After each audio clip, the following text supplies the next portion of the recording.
Hey, what's going on YouTube? So today I'll be working on a 2006 Chevy Cobalt LS. I'll be replacing the strut mounts, the lower control arms, need to do an oil filter or an oil change out the air filter, and the cabin air filter. So let's get to work. So first we're gonna get the hubcap off. This is a 19 millimeter. Now that's off, these should also be 19, and they are. Set this thing to 3.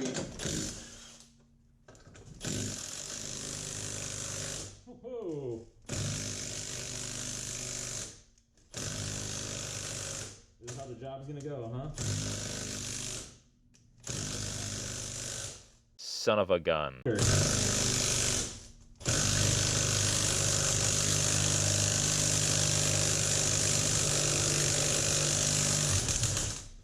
Well, that was fluffy, annoying. So it looks like some unicorns cross-threaded that one, so that's going to be fun.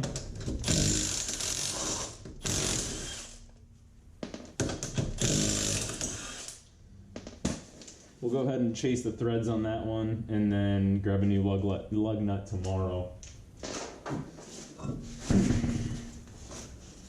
So first, I'm going to go ahead and take the sway bar link off. It's 18 millimeter. Sweet. That worked really well. That didn't fight me at all. Set that aside. Next, I'm gonna go ahead and spray the little forks right here that hold what looks like to be the ABS sensor or the wheel speed sensor on, because this will have to come out to remove the strut.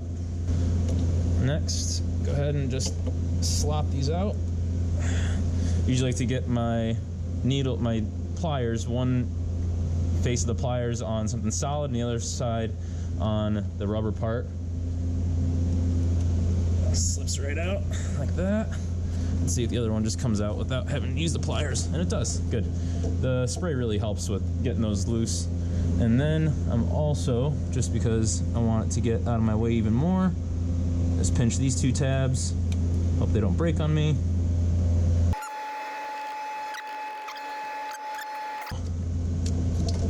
Good. Now that's pretty much out of the way.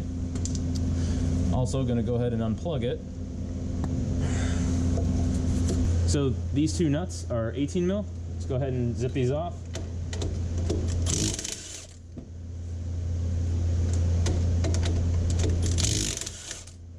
Good stuff, good stuff. If you feel like the bolts are seized in, just go ahead and just slip one of the nuts back on and get it flush with the bolt. So you have a bigger area to hit on and you're not going to mushroom the bolt. The last thing you want to do is mushroom the bolt, because then you're going to be cutting it and trying to drive it through, and it's not fun. And that didn't move at all.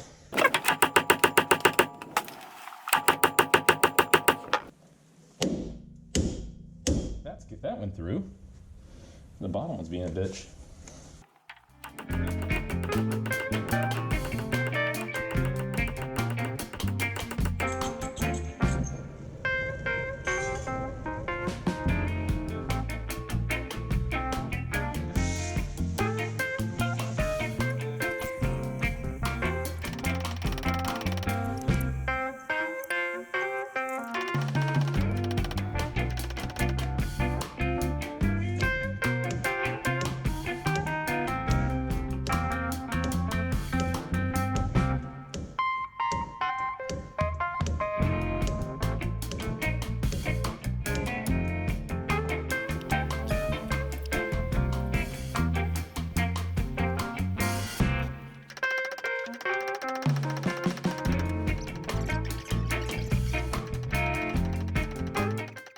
So this is how not to remove and disassemble a shock.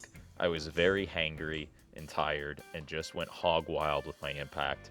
I usually only loosen the strut nut a quarter turn to make it easier to disassemble on the bench. That way I do not have to hold the strut rod.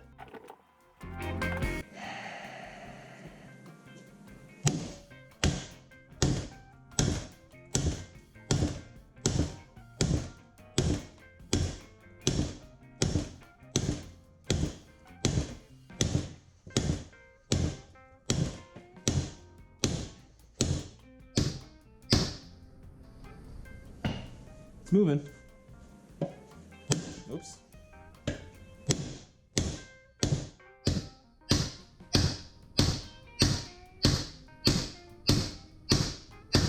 That's it.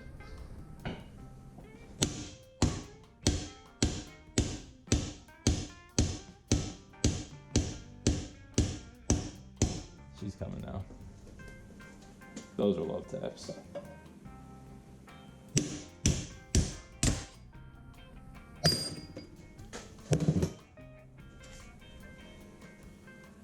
Wow.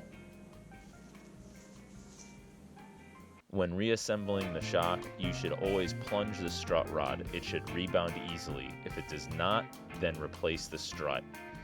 Then we place the spring isolator down. It only goes on one way.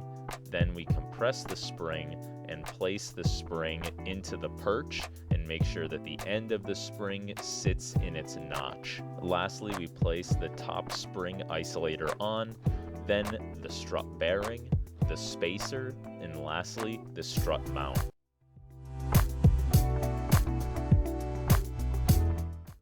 Next, I was planning on removing the control arm, and there's a bolt that, so here's a control arm, there's a bolt that goes through this way, so it goes up, and there's a captive nut, there's a caged nut that sits in the frame, and yeah, that started to spin on me.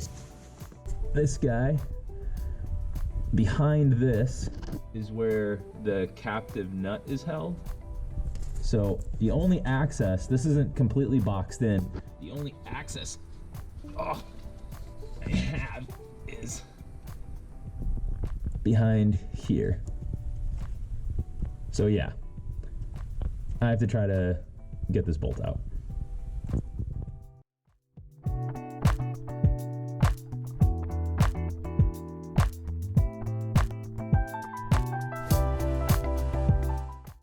You can see here that I have 2 chisels and a pickle fork inserted in a couple places. Chisel 1 is inserted between the subframe and the chassis.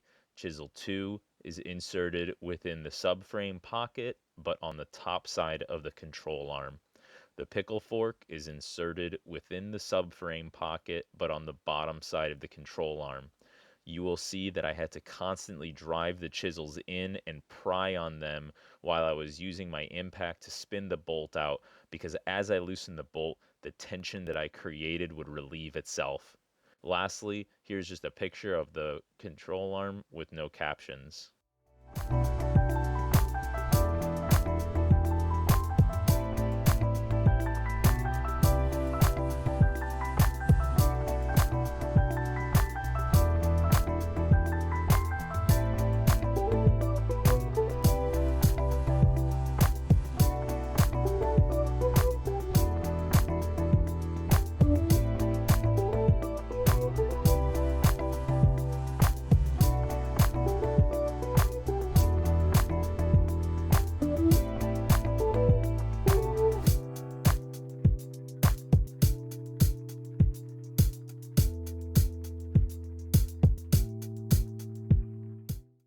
This ball joint stud is 1.58 millimeters too tall. Now, we could try to cut and skim that, but what I'm going to end up doing is I'm going to take my grinder and I'm going to put a bigger taper on it so that it can go into the knuckle, into the knuckle. So essentially right now what's happening is it's hitting the wheel speed sensor right here. So that captive nut, like I told you, it was spinning. Well, I went ahead and I completely anti-seized the bolt, and I went ahead and I put it in. As soon as that captive nut had some clamp on it, it just stayed there. So realistically, if you could follow my method with pushing in a bunch of chisels and wedges into the control arm and the subframe, to release that bolt, as soon as you have it all out, clean the bolt up, anti-seize it, and you should be able to reinstall it.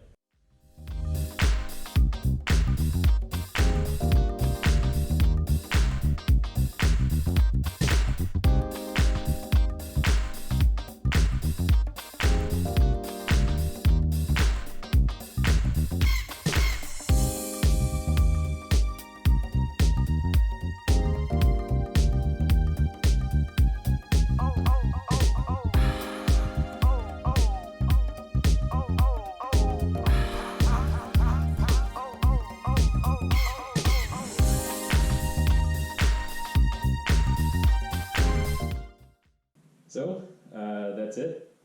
Car's all done. I hope you found this helpful, entertaining. Thanks and take care.